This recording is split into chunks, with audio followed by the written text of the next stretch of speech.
Assalamualaikum warahmatullahi taala wabarakatuh.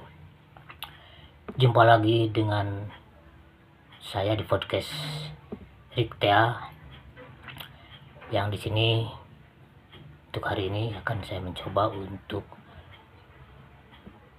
sedikit berbagi pengetahuan dan mudah-mudahan sepemahaman gitu ya, yaitu tentang yang namanya masalah taklid.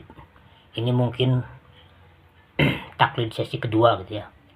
Dan di sini saya untuk hari ini akan mencoba menjabarkan apa yang nanti saya baca dari salah satu kitab, yaitu kitab Latazan karangan dari Mamaseh Dr. Aid Al-Qarni. Dengan di sini diambil satu judulnya itu yang singkirkan kebiasaan meniru yang berlebihan. Saya coba bacakan. Saya mendengar penyair Umar Abu Rishoh saat dia membacakan syairnya yang berjudul Ana fi Makkah, yang awalnya sebagai berikut. Masihkah kau berada di persimpangan malam, menanti kebenaran, wahai pengantin fasir? Cara menyampaikannya yang baik, penampilannya yang menawan, dan suara yang merdu membuat saya terbawa. Saya sendiri hafal dengan qasidahnya itu dan cara menyampaikannya. Sampai di sini dikisahkan dalam kitab ini, si beliau ini dalam kisah itu sampai hafal, dan cara penyampaiannya Umar Abu Rishoh itu dia sangat fasih sekali gitu ya. Dari mulai pembacaan sampai penyampaiannya itu dari qasidahnya itu kan, ini berbentuk qasidah. Nah, kita lanjutkan. Kemudian saya mencoba menciptakan qasidah dan menyampaikan di depan acara keilmuan di sekolah. Nah, kebetulan mungkin ini masih sifatnya masih santri gitu ya, atau salah satu guru di salah satu tempat pendidikan. Saya mencoba menjelma menjadi sosok Abu Rishoh. Saya ulangi di sini, saya tegaskan di sini ya. Saya mencoba menjelma menjadi sosok Abu Rishoh dan menirukan caranya menyampaikan qasidah. Tapi memang saya bukan Abu Rishoh. Penyampaian saya terasa kaku, membosankan, dan tidak keluar dari perasaan di dalam hati. Setelah itu saya tinggalkan sama sekali yang namanya taklid dan menyampaikan qasidah sesuai dengan watak saya. Kisah serupa juga pernah terjadi pada seorang imam sholat di sebuah masjid di Jeddah, yang ketika itu saya menjadi makmum sholat isya. Si imam itu memaksakan diri untuk menirukan bacaan seorang qori terkenal. Jadi lucu, suaranya jelas berbeda dengan suara qori tersebut. Lengkingannya berbeda dengan lengkingan dia.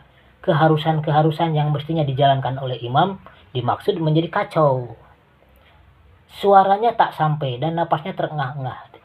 Di belakangnya saya capek mendengarkan tingkahnya dan kegunyoannya itu.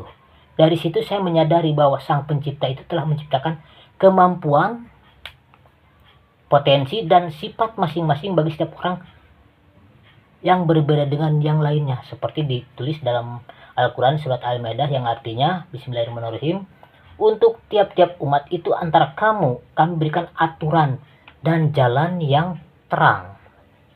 Quran surat Al-Maidah ayat 48. Sampai di sini harus dipahami bahwa jika Anda ingin melakukan sebuah inovasi dan menanamkan pengaruh kepada orang lain, maka Anda tidak boleh bergeming dari cara, watak, dan bakat Anda. Katakanlah di dalam surat Al-Isra, Al-Quran surat Al-Isra ayat 24 yang artinya, Bismillahirrahmanirrahim, katakanlah tiap-tiap orang berbuat menurut keadaannya.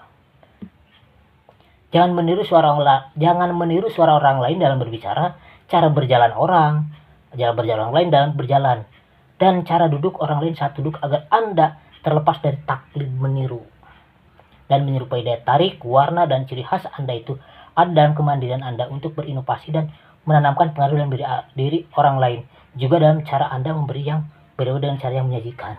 Nah, seperti yang dikupas di bagian pertama, ini akhirnya menghilangkan kita ini daripada jati diri, siapa diri kita yang sebenar-benarnya. Karena apa? Ya saking ingin dianggap, banyak akhirnya menirukan, apalagi dengan taklid dengan yang namanya seperti di bagian pertama tadi udah berpakaian, maaf gitu ya, kalau ya maaf gitu ya, Indonesia itu punya kebudayaan, punya pakaian gitu ya, tidak harus seperti di belahan sana kan gitu, Arab khususnya kan dia pakai gamis dan sebagainya, tidak harus seperti itu kan, itu betul, itu sunnah, tapi kan ini juga sunnah, tidak wajib, tapi bukan berarti itu tidak muslim kan gitu. Ini yang akhirnya saya mencoba menginikan masalah ini semua kayak gitu. Nah, jangan sampai yang namanya sunnah seolah-olah menjadi suatu wajib akhirnya tidak juga, sunnah tidak juga, seperti barusan dijelaskan dalam kitab Bersalat Tahjan tadi, hanya kacau ya, bukti beliau ini pernah mengikuti satu imam di masjid di Jeddah tadi kan, akhirnya kacau semua, pembacaan surat, ayat, lagam dan sebagainya itu kacau semua kan, berantakan semua, karena ingin nggak apa-apa, bagus itu kan ya, tapi bukan berarti kita itu harus mutlak seperti itu, enggak, karena tadi Allah terus memberikan suatu kelebihan terhadap dirinya masing-masing kan gitu ya, termasuk masalah genetika dan sebagainya juga tidak harus kita operasi plastik dan sebagainya, enggak harus seperti itu kan, karena sudah ada semua kan, ada yang namanya genetika tadi kan gitu, atau gen kan yang sekarang lagi polemik tadi, DNA tadi kan, itu udah nggak bisa dipungkiri kan, cara tidak percaya, kalau saya pribadi ya saya meyakinikan hal itu semua kan gitu ya, karena apa, pemisahan atau pemutusan nasab itu semua ada kan gitu, sinkronisasi dengan hal itu semua, sains itu tidak bisa lepas dari itu. Buktinya siapa? Ibnu Sina, Ibnu Khaldun, itu ahli sains, itu ahli agama juga kan gitu, baik dari fisika, matematika, aljabar dan sebagainya, itu mereka itu ahli semua. Kenapa kita harus tidak mengikuti jejak beliau itu kan gitu ya. Ini yang harus mulai kita pahami semua kan gitu ya. Mudah-mudahan ini semua bermanfaat buat kita semua, dan kita ini khususnya umat muslim selalu ada rahmatan dan selalu diberikan suatu hidayah dan taufiknya, dan juga syafaat daripada baginda Rasul di akhir kelak, dan selama kita masih hidup di dunia jangan cuma berharap nanti kelak di akhirat kan gitu ya, tapi di dunia juga kan gitu. Allahumma sholli ala sayyidina Muhammad kan, seperti itu, mudah-mudahan, amin Allahumma amin. Dan tinggal sekarang bagaimana caranya kita mendapatkan syafaat itu, ya ikuti jejak baginda Rasulullah, ikuti sunnah-sunnahnya, jangan berlandaskan daripada sunnah mah tidak jalankan juga tidak apa-apa ya, itu jangan kan, itu membelenggu kita, akhirnya ya kacau semua, berantakan semua kan gitu. Ini banyak dialami, banyak dipahami oleh semua orang yang pernah mengalami pengalaman hal yang seperti itu kan gitu ya. Seperti tadi dalam kisah tadi kan, ikut imam, dia sebagai makmum, karena saking taklidnya jadi kacau berantakan kan, termasuk menjalankan sunnah wajamahnya juga kan, sunnah berjamaah, sunnah wajamah itu menjalankan sunnah secara berjamaah kan gitu ya. Tapi ya tadi kata Bu Rasul juga dalam hadisnya adalah apa? Ikuti jejak sesudahku, itu para sahabat, para imam, para tabi'in dan sebagainya, itu berarti sunnah-sunnahnya. Tapi hati-hati juga imam yang mana yang jelas sesuai dengan pada keimanan dan keyakinan kita masing-masing. Mungkin seperti itu, dan ini memang benar-benar harus kita pahami bersama-sama, harus benar-benar jadi bahan perenungan bersama-sama tentang masalah hal yang seperti ini. Kan apa? Keselak tidak oleh tulang sapi, tapi oleh karena tulang ikan. Jadi jangan pernah menyepelekan satu hal yang kecil, yang dianggap tidak apa-apa, ternyata itu membawa apa-apa. Sekali lagi, hindari kemadorotan, kejarlah kemaslahatan. Bentuk besar dan kecilnya kemadorotan tetap kita hindari.